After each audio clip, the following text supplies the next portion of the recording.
The next thing is you should be able to move the hindquarters over. So bring the nose towards you just a little bit. Make sure you don't pull the shoulder on top of you.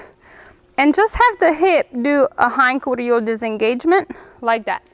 If you can't do it with your back to the horse, practice it with your belly button to the horse. And then walk forward again.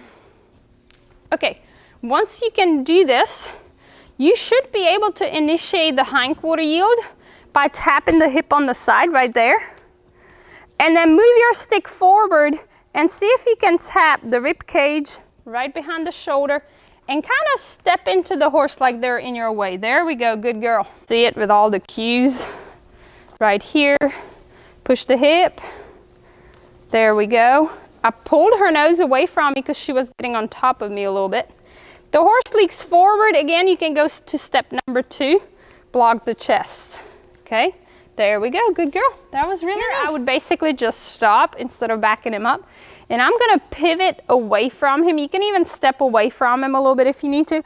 And I'm gonna focus on his hip and his belly button right here with the stick. I'm gonna look where I'm going. And then go straight again, stop. Bring his nose, push his hip. Now that I know that he's doing it nicely, just off of me turning, I'm gonna stop, pivot, and once he starts moving, I'm gonna put this stick behind my back and start influencing his shoulders to go away from him. There, we got a little bit of sideways or slight leg yield. Leg yield has a little more forward in it. So leg yield would be more like this, where I'm allowing him to drift forward just a little bit, and I'm keeping his nose with me. So he's got a slight flexion through his pole in the neck. So again, stop, push his hip. Once the hip starts moving, move the stick behind your back and start side passing. Good boy.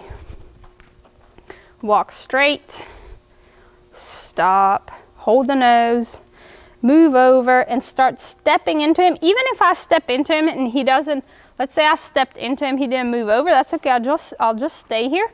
I'll start tapping. I'm feeling for what I'm touching back there. Eventually you'll develop a feel in the stick and you'll know kind of where you're at. If you're not sure, you can always look back, or worst scenario, you can also put the stick in this hand and you can tap right there. Eventually we will do that anyways because we're gonna build on distances.